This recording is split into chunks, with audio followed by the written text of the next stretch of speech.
Hi guys! Welcome back to my channel. Ako po ulit si Yuki Fortes and ngayon, I have a bad news. Itong ginagamit kong tong keyboard na to, libre to nung bumili ako ng PC. After a month of use, unfortunately, nag-give up na siya. At ganun, lagi tayong gini-give upan ng mga kailangan natin sa buhay. Merong mga keys na hindi nagana, like yung letter S, kailangan masyadong madiin, tapos yung number 5. Yung mga keys na to, sobrang importante, lalo na sa work. Meron ako nakita pala na ang tatak ay Gigaware, yung K28. Mura siya, nasa around 859 sa Lazada at sa Shopee. Na panood ko siya sa isang YouTube channel. Kaso, sold out na, out of stock na. Lahat ng mga keyboards niya dun sa mismong online shop niya, sold out na. Naghanap ako ng iba, which is same brand, Gigaware din, at may nahanap ako na almost the same price, and kompleto yung keyboard, including yung number pad. Kasi yung K28 na maganda nga daw, wala siyang number pad, yung pang gaming lang talaga, yung maliit. Kailangan ko ng number pad, kasi nga ginagamit ko sa work. So, bumili ako ng Gigaware K30. Check natin. So guys, ito na yung keyboard na binili ko. Yung link nito, ilalagay ko na lang sa description box below para if ever magustuhan nyo after this review, click nyo lang yung link. Mapupunta na kayo doon. Open na natin. Gamit ang ating unboxing knife. Maliban pala dun sa keyboard na binili ko, nag-order na rin ako ng ng mousepad. Yung mahabang mousepad. Wala lang, para kunwari gamer. Nasa same shop lang naman, yun yung Gigaware na na shop. Ayan. Tain natin. Medyo may UP siya, pero sana naman hindi naapektuhan. Ayan, medyo naririnig.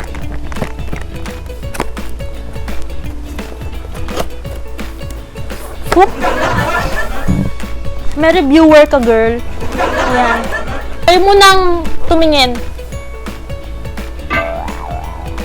Ano ba laman? May harang pala, sorry.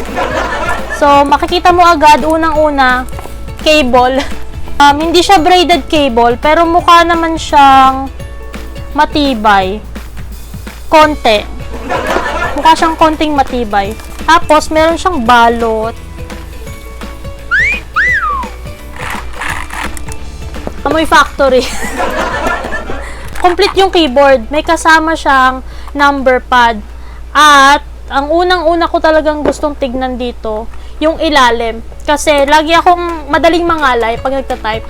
So, gusto ko naangat yung ilalim. Parang merong stand. Hindi ko alam ang tawag dito, pero stand. Ayan, meron.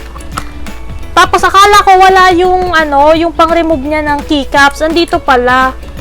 So, kailangan ko lang i-figure out kung paano ko siya tatanggalin. Mamaya ko na i-figure out, hindi ko matanggal. Ito na yung main event natin. Ngayon ako lang magkakaroon ng mechanical keyboard eh. Tingnan nyo yung ilalim. Kumpara dun sa membrane keyboard ko. Ito na yung membrane keyboard na free dun sa PC na binili ko. Ayan lang siya. Wala siya ng height adjuster. Talagang plain and ayan. Maririnig yung parang parang madaling masira, tapos sobrang lambot nung plastic niya. Unlike dito, solid yung tunog niya. Feeling ko naman okay yung price. Tingnan mo yung membrane keyboard. Yung ilalim niya, hindi tulad nito, makikita nyo. Maraming nagsasabi dun sa mga online shop na mechanical keyboard yung binibenta nila. Pero ang totoo, membrane. Ito yung itsura niya pagka tinanggal mo yung keycaps. Ito yung keycaps niya. Tapos ito yung loob. Basta ganyan yung loob niya. May butas. Tapos parang may pinipindot lang sa ilalim yung keycap. Ito, paparinig ko na sa inyo yung tunog ng keyboard na alam ko namang sobrang satisfying sa mga tenga natin. Huwag tayo maingay.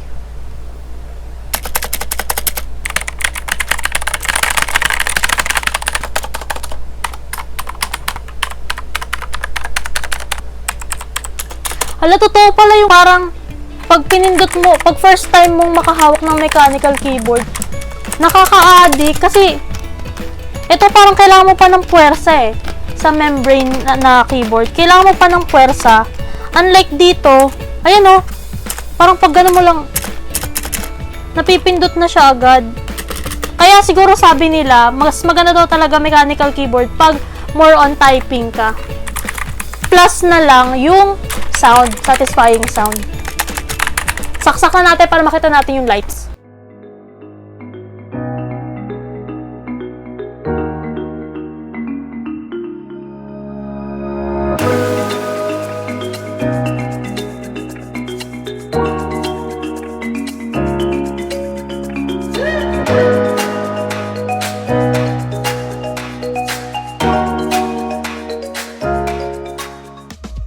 Ayan na nga po yung ating keyboard. Nakasaksak na siya sa ating system unit. Ito yung pinaka brightest color niya.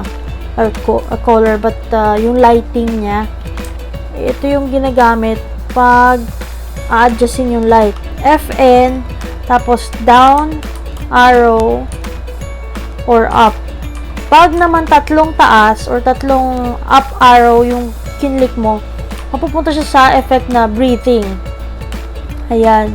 Kung gusto mo ihinto, isang FN plus down arrow lang. And dun sa box, naalala ko, wala siya wala siyang nakalagay na tatak or brand na Gigaware. Pero, ang kinagandahan, dito, kalagay dyan, Gigaware. Nandyan yung brand niya. To change the effects ng keyboard, just need to click to press FN plus SL, which is itong nasa taas. Yan. Hindi ko alam kung nakikita nyo, pero yan. So, sabi dun sa box, meron siyang 9 effects.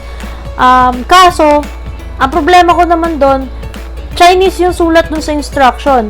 So, hindi ko maintindihan yung mga tawag.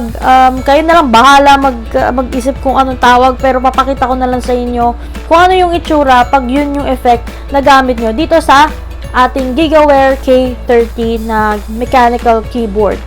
First one, ayan, yung steady lang, di ba? Chill lang siya. Steady mode. Second, ayan. Parang Christmas light, no? Magsisimula sa gitna yung ilaw to pataas or pakalat. Pangalawa, ayan. Parang din siya, alternate breathing yung effects. Pangatlo, ito yung favorite ko, pipindot ka lang dyan, tapos, ayan, siya, ikukulay-kulay siya. Pagka nakaganyan, pwede mo ding i-adjust yung bilis ng ilaw by pressing FN plus arrow up. Ayan, ito yung pinakamabilis. Pag babagalan mo naman, kung gusto mo nakikita mo yung mismong galaw, FN plus down. Next. Ayan. Alternate din. Alternate na So, most of them are alternate effects. Meron lang mga, like, pinaghalo, like yung breathing. Ito yung, ayan, alternate siya, na parang breathing din, na hindi ko alam kung ano pinagkaiba nila nung isa kanina. Ayan, naghihiwala yung dalawang lines, or dalawang kulay. Di tulad nung una, kasi nung una kanina napupuno, di ba, yung kulay dito, napupuno yung kulay sa keyboard. Pero ito, naghihiwalay lang yung dalawang lines. Isa pa. Ito na yung pababa. I believe this is the last effect, pababa. Hanggang sa mapuno yung kilay, yung kulay ng keyboard. And then, pagkano na yan, ayan na. Back to, yung steady na lang. So, kung bibilangin mo yon 8 yan. 8 lang. Yung pang 9, ito nga yung sa arrow up, which is yung breathing effect. Ayun nga, nakita nyo na kung ano yung mga features, inclusion, dun sa box nung nabili natin, tong GigaWare K30. Hayaan ko na kayo yung mag-decide or kung kayo yung mag-judge based dun sa features na pinakita ko sa inyo. And another thing, salamat sa kuya ko kanina na tinulungan ako sa pag-figure out nitong keyboard. Nitong keyboard. Pinakita niya sa akin kung paano tanggalin yung keycap. May mga napindot ako, wait lang. Pinakita niya sa akin kung paano tanggalin itong puller na to. Kasi akala ko may pinipindot, nakakagigil, hindi pala pinipindot to, parang tanga lang. Tutukuran mo lang yan. Tapos, sungkitin mo. Pakita ko sa inyo kung ano yung itsura nung ilalim nung keycap. Tingnan natin. Alright. Ito siya, ang keycap puller natin. Lagay mo lang siya dyan. Baon mo lang. Tapos, konting puwersa lang pataas. Ayan. Nakikita mo, ayan yung itsura niya. So, alam ko parang pag ganito universal yata to. Hindi ko sure di ako masyadong techie Huwag niyo po akong awayin. Pero ito, parang common yata yung ganito, yung ilalim. Tapos, ayan. Ano siya? Blue switch. Kasi kulay blue. So, kapag kabit mo lang yan dyan, ayan makikita. Hindi ko alam kung naririnig nyo pero siya yung tumutunog. Ayan. Okay na siya ulit. Ayun, blue switch yung meron dito sa ating mechanical keyboard na GigaWare. Kaya siya maingay. Pag brown daw, tahimik. So, dahil ito yung first mechanical keyboard ko, hindi ko pa na-try yung brown switch. But sana in the future, makabili tayo nun if ever na pala rin tayo. Sabi, this is an affordable price na for a mechanical keyboard. I've been like searching na din or window shopping na din sa mga online sites or sa Lazada, sa Shopee yan. Nakikita ko talaga nasa mga 1,200 yung iba. Yung iba na nakasulat kasi mechanical keyboard, then pag binasa mo yung review, nakalagay membrane lang. So, sayang yung pera nila. Kala nila naka-jackpot na sila. Hindi pala. So, YouTube is really powerful talaga, no? Kasi, bago ka bumili, makikita mo muna yung mga reviews ng mga customer na iba. And, dun ka ma-comfortable na, ay, okay yung product niya, bibili na ako. Nabili ko to for 800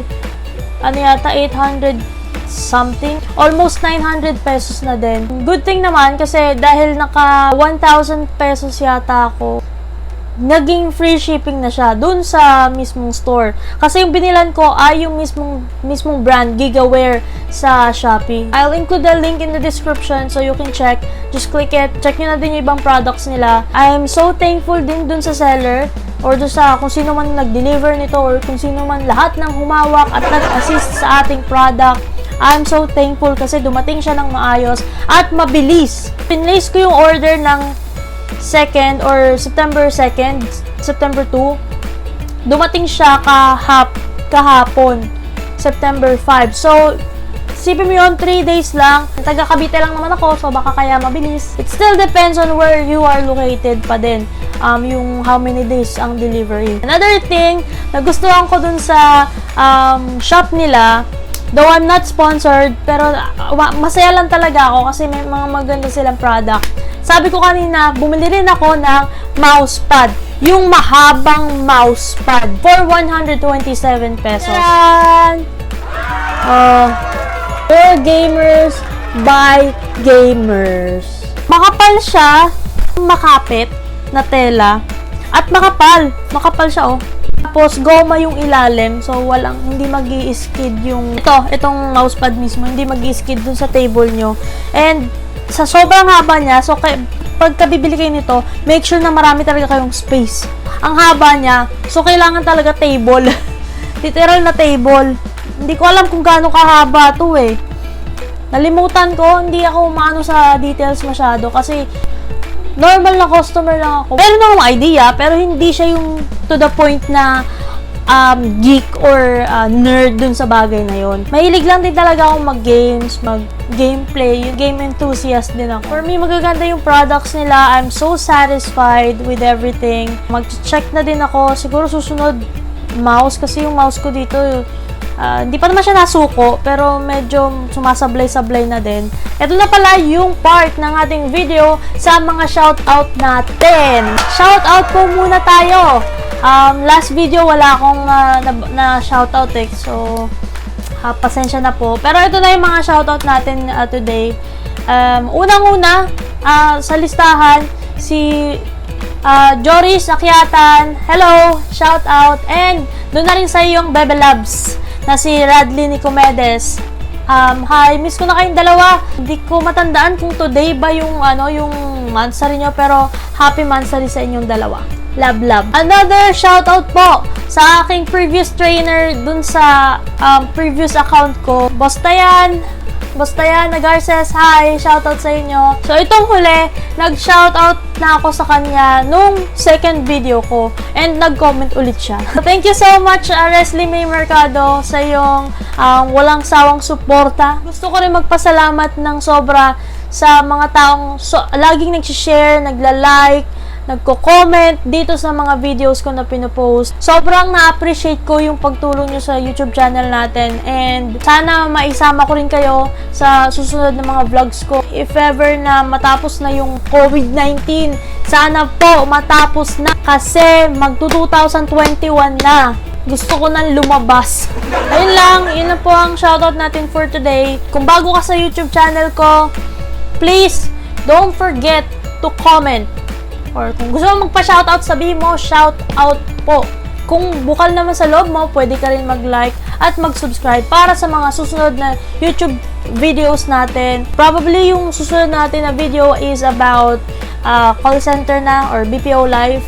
Kasi wala naman akong re-reviewin, wala na akong binili, kasi wala na din akong pera. Guys, yung pera. Joke lang. Anyway, yun lang po yung review natin today. Maraming salamat sa inyong panonood. At sana po nakapagbigay ako ng idea, magandang review sa inyo para makapag-decide kayo kung gusto nyo bumili ng keyboard na ito. Inuulit ko, this is Gigaware K30. Ayun lang, maraming salamat po sa panonood ulit. This is Yuki Fortes. See you guys on my next video. Peace out!